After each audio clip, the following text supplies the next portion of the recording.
I'm the collection manager for the Archaeology department at the Auckland Museum, Tamaki Pahingahira. I'm going to talk to you about some rock art which we have in the museum and the story of how it came to be here. I would like to acknowledge and thank the Raukawa Charitable Trust, specifically the Nawahi Tūturu program, for their consent to me using the images of the rock art from their takiwa and making this presentation possible. I'd also like to thank Gerardo Reagan, Curator Māori at Otago Museum, for insights and observations on this art and the introduction to the D-Stretch software. I'm using photographs from Will Ambrose, the original researcher, and Richard Ng from Auckland Museum has kindly stitched some of them together.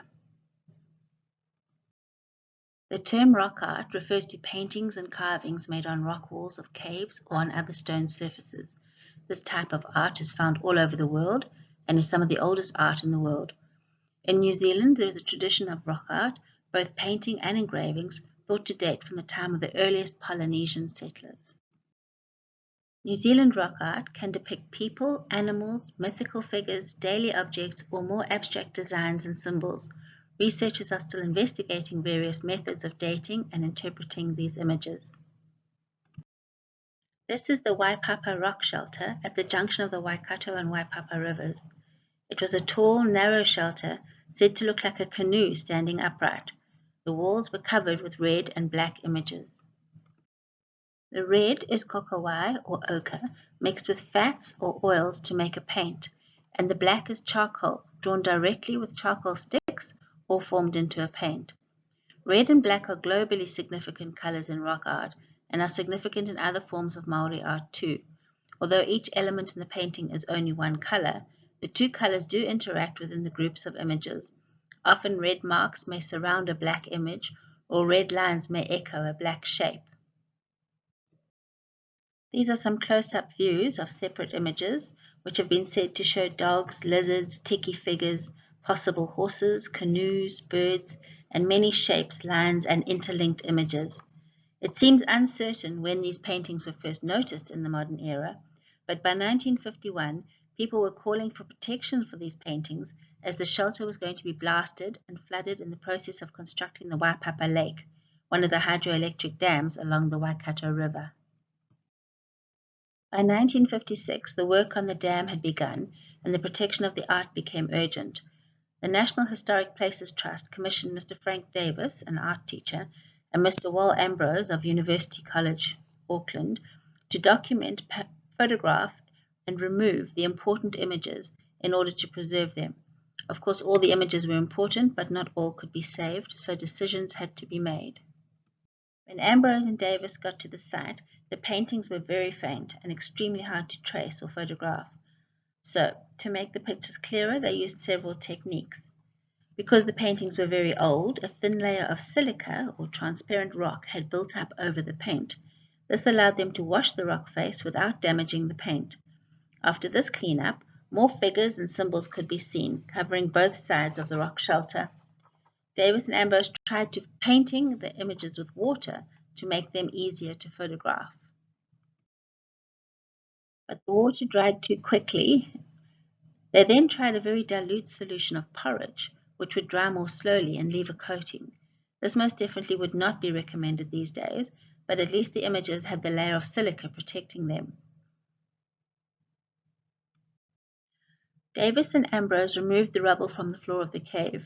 This exposed some more paintings on the side walls and also exposed a large rock in the center with a deep fire-blackened groove, which could have been used as a fire holder in any ceremony associated with painting the walls, or for creating the charcoal used in the images. They then used photographic filters and long exposure infrared film to photograph the images. They produced some very striking pictures. Ambrose and Davis also traced the images onto waterproof cellophane. After the recording was complete, they selected the images which they wanted to try to save. The marks on the wall show their selection. With the help of the dam engineers, they drilled holes around the images and blasted them carefully off the cave wall. Their report says that about 25 slabs of rock from 2 feet to 6 inches across were packed in crates and sent to the Auckland Museum, but it does not say which images they sent. At the museum, it was decided that the images were too faint to be put on display, so they've been packed away in the museum storerooms for the last 65 years.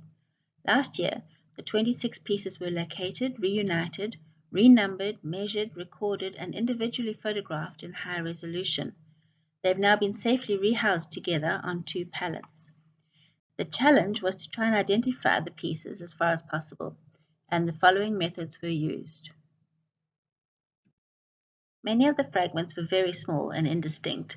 However, some of the pieces had obvious markings, so I started with the larger, more obvious pieces. Here's an image of the spiral, a black charcoal spiral on the rock, and where it came from, the rock face. This was another relatively easily identifiable motif, either a horse or a dog figure, and easily located on the rock wall. Next, I looked at the drill holes on the sides of the larger fragments and the angles of the natural cracks where the rock had fractured, and compared this to the original photos of the rock walls.